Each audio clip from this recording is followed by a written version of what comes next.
Today, I want to talk about how and why we need to be more open to bad experiences, and that I'm going to share a story about that one time when my wife and I stayed in a stranger's spare bedroom in a trailer park.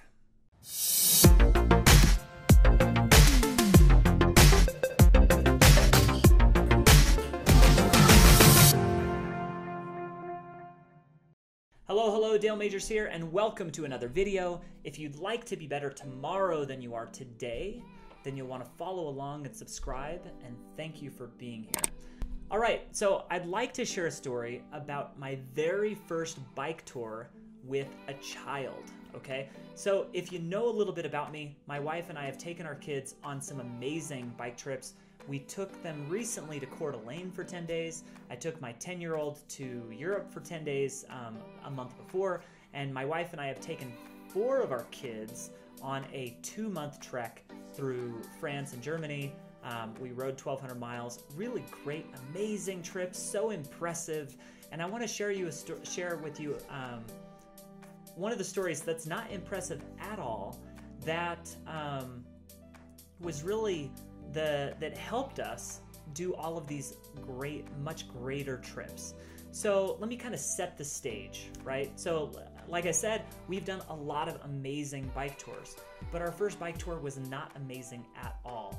I had done a lot of bike touring, but I did it with my bros and my friends, and we were all willing to like stay outside in just on the side of the road and sleep anywhere. So when you take that philosophy and you stretch it to your wife and your 15-month-old son, it doesn't work as well. But and I should have known that, but I didn't. And a lot of times I learn more when I go through some of these experiences. What happened was my wife and I wanted to go on this trip. We wanted to go on a bike tour, and we decided that we were going to ride north. I got a couple weeks off work, and we were just going to start riding north. And if it went well, we'd go all the way to Yellowstone.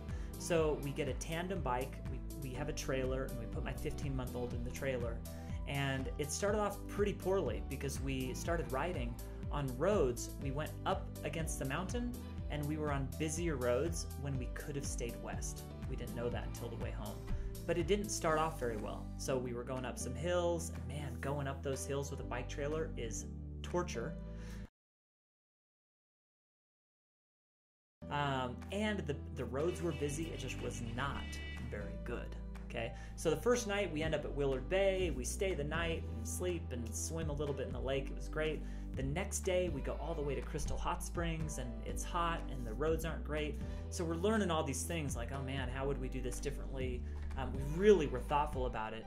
And then on the third day, we drive into Logan. We arrive in Logan and we crash at the Olive Garden. We don't crash our bikes, we just crash, we get out.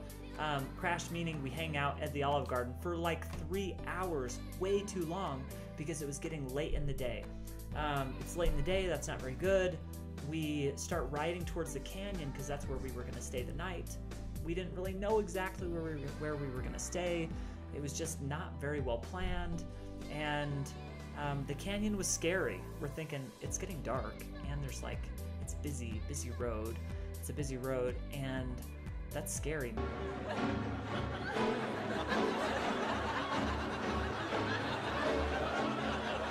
Maybe let's just go try to find and sleep somewhere else. So also, we were going to be gone for weeks, so we didn't have money to stay in hotels every night, okay? We were going to camp. That's what we were going to do, and that's how we could stay gone for a long time. We're riding in Logan, further north, and I decide to implement some of my skills that I'd learned from doing a lot of bike touring. And as we're riding through the neighborhood looking for a place to camp, it's more residential, there were a lot of fields. I see this lady walking her dog, and I was like, hey, do you know a place where we could camp? Oh, I don't really know where you could camp. Okay, well, can you think of anything? Oh, actually, maybe you could sleep, my daughter has a house around here, and you could sleep in her front yard. And I'm thinking, that sounds awesome. Front yard, maybe there's like big trees and lots of grass, whatever, but beggars can't be choosers, so let's go. We ride with her, and she takes us down, a block away. She pulls into this trailer park, and then we start walking down, or we start riding down the lane, a lot of people are, there were people out on their porches and just kind of staring at us, what's going on. We get to the end of the lane in the trailer park, and she says, here's her house, you could sleep there. And it was like a really small patch of grass and dirt, probably 6 or 8 feet wide. Not ideal at all. And I thought at that time, my wife, holding the 15-month-old baby, our dear baby, in the heat of the day and everything else, I'm thinking she's going to totally leave me. There was a hotel way across the way, but we'd already accepted these people's hospitality, and I think you never turn down somebody's hospitality. So I started unrolling my tarp and putting it down, and we're going to set up our tent. But then we were saved by a man named Jerry. So the lady comes back and she says, hey, look, Jerry down the road, who saw you guys coming in, was asking about you and said, hey, he has a backyard, so you could stay in Jerry's backyard. So I put the stuff back up. I go roll over there and ask him. I go check out his backyard, full of grass, like overgrown grass, but it was grass and it was in a backyard. And then Jerry said, hey, I've even got a spare bedroom. And I'm thinking, that sounds awesome. Jerry, let's check it out. So I walk into Jerry's house with him, and we look at the spare bedroom. It looked great. I got good vibes from Jerry. He was probably like a 65-year-old construction worker, near retirement, just really good guy. And we ended up staying in Jerry's spare bedroom. And the image that I have emblazoned in my mind of Jerry is actually him and his whitey tighties checking in on us to see just to say goodnight, because it was super hot in the house and we had to keep the door open for air conditioning. And man, he was just a good guy. We still need to find Jerry and send him a Christmas basket. So I got to get after that. That's in my Trello list. But there you go. So it wasn't an amazing experience staying in a stranger's bedroom. That actually was probably the best part of the trip. The worst part of the trip was the heat, the hills, the bad roads. It was so hot, we would buy bags of ice at the gas station and wrap them in a blanket and just like put them near our child.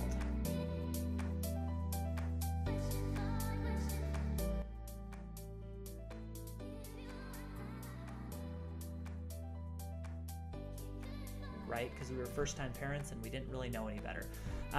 But it wasn't good. Hills, lack of planning, the heat, so bad, and it just emblazoned it in our memories that the next time we actually went, our next trip, we took our 2 kids, our 1 and 3-year-old, we took them to Seattle, and we rode down to Crescent City, and that was great. It was cooler. We had a great route, but the roads were busy.